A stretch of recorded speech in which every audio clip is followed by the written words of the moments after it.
Someone hurt you, a partner left, a friend betrayed you, someone took something from you that you can't get back. And now, quietly or not so quietly, you have made causing pain in their life somehow your project. You check their pages, you track their progress, you plot your success as the best revenge. You tell yourself you are winning, but here is the question that should stop you cold. What if your need for revenge is actually a prison you built around yourself?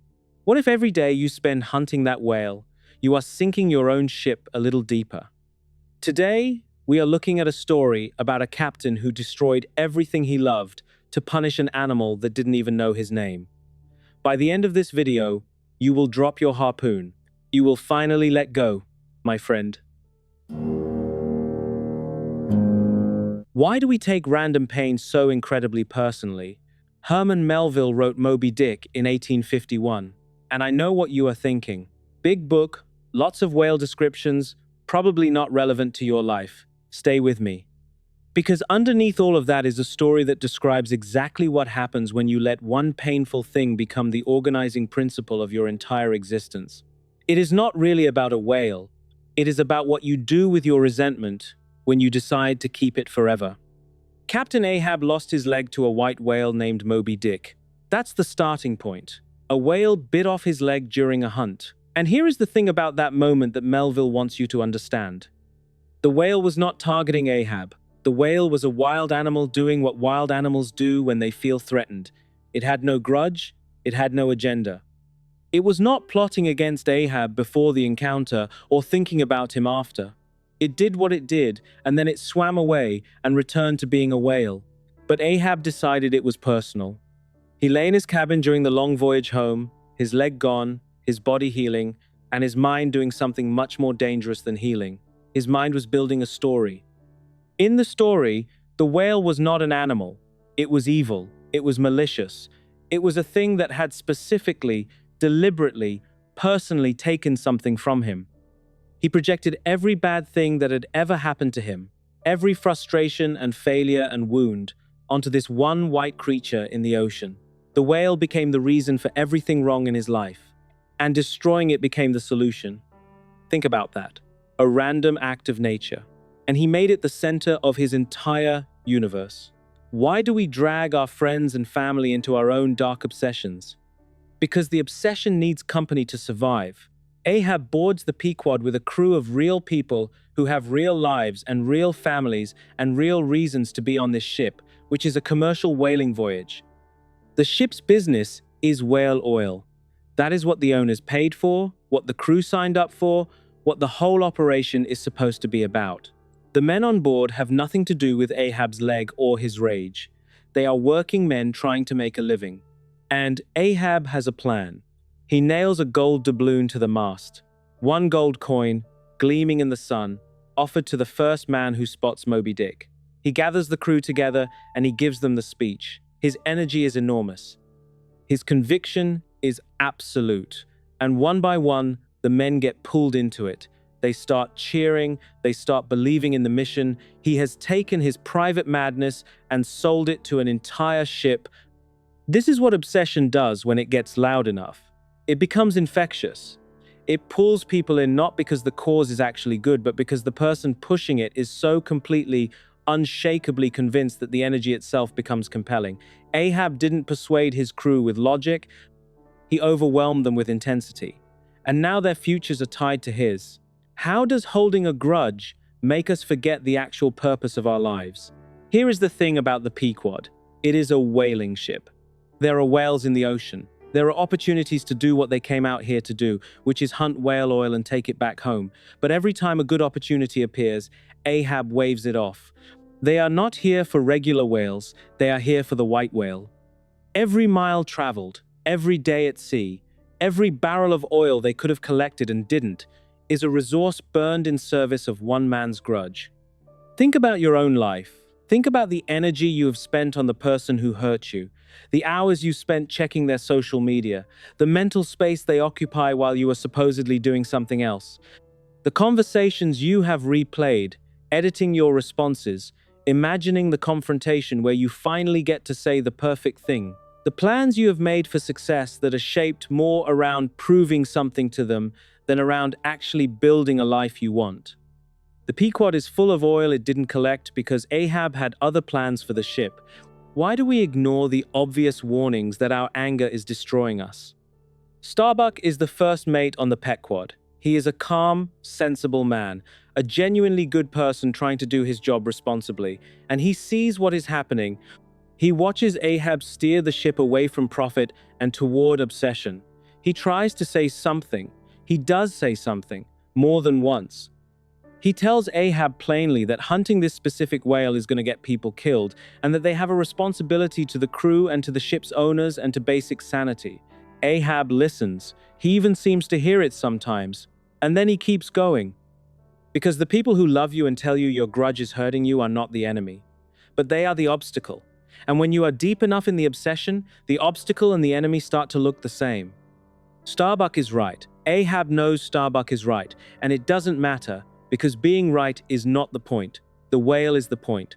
Hunting the whale is the point. Finding the white thing and killing it is the point.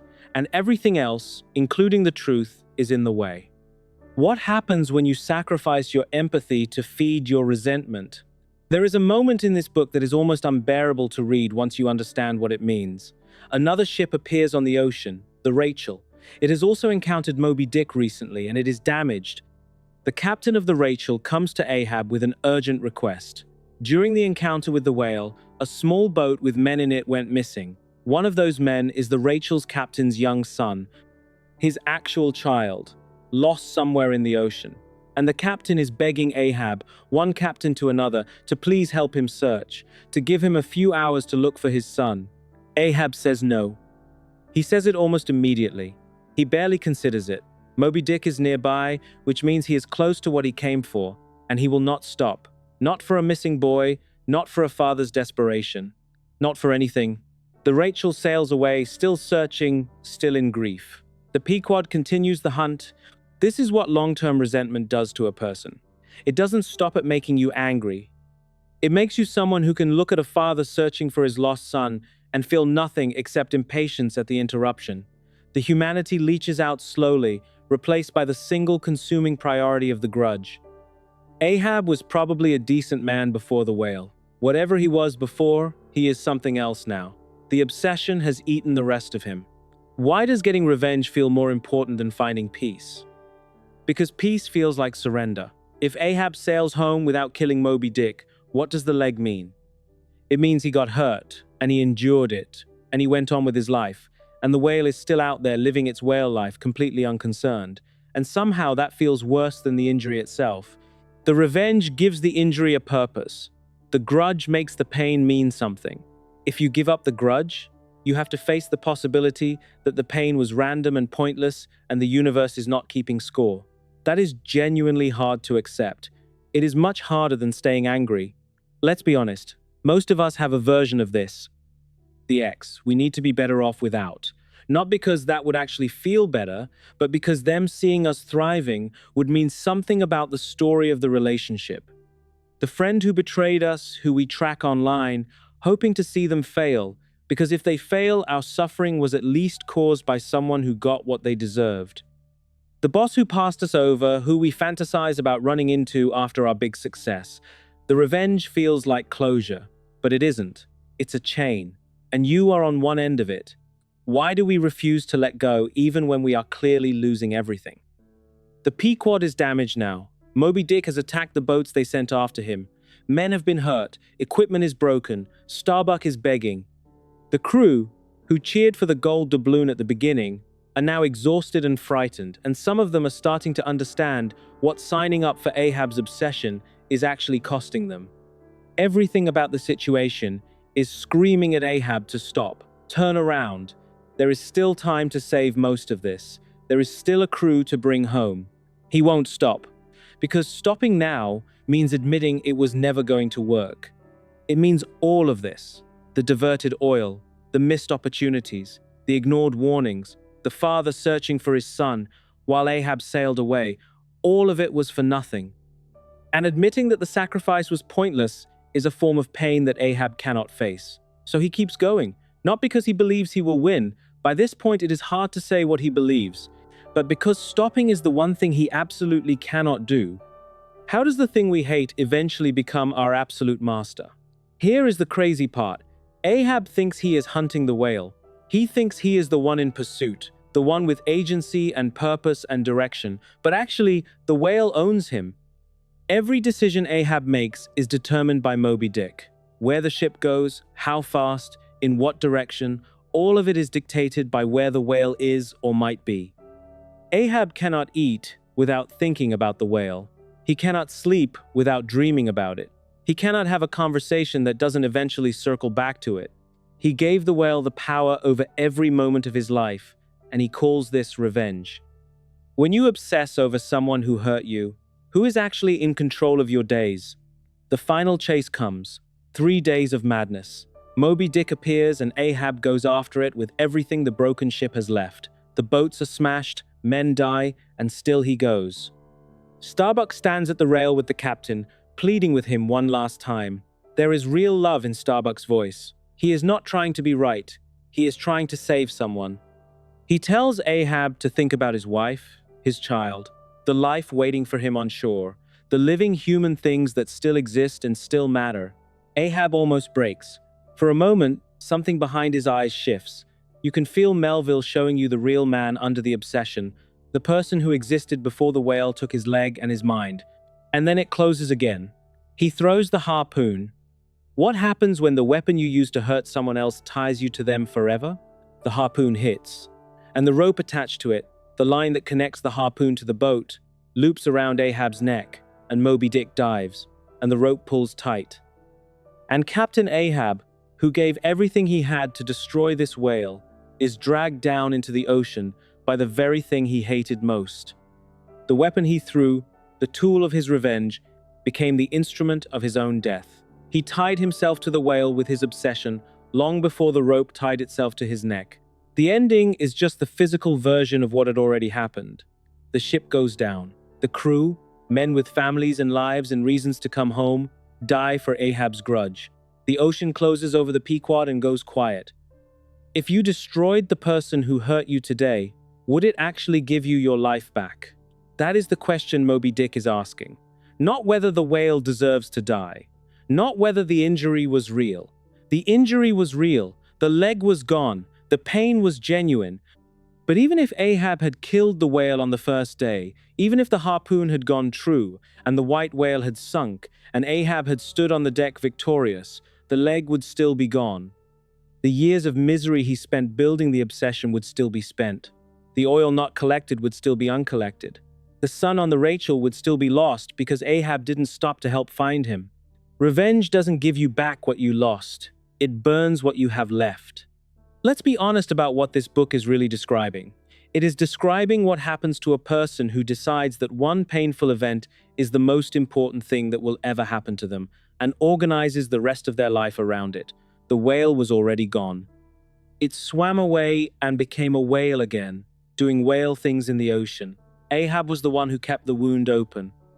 He was the one who said, "No, this is not something I will recover from. This is something I will dedicate my life to punishing." He made that choice. Every day he made it again. And everyone around him paid for it. The thing you are chasing doesn't know you are chasing it. Your ex is not lying awake thinking about whether your life is going well or badly in the way you need them to be thinking about it. The person who betrayed you is not lying awake.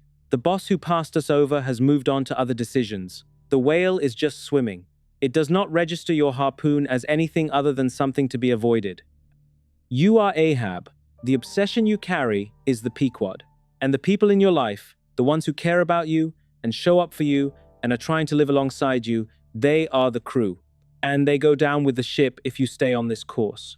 Drop the harpoon, not because the person who hurt you deserves your forgiveness, not because the pain was unreal or the loss doesn't count, but because the rope is around your neck. Because the thing you hate has become your master.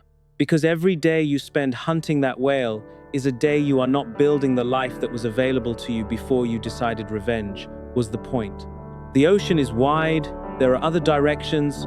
Turn the ship around.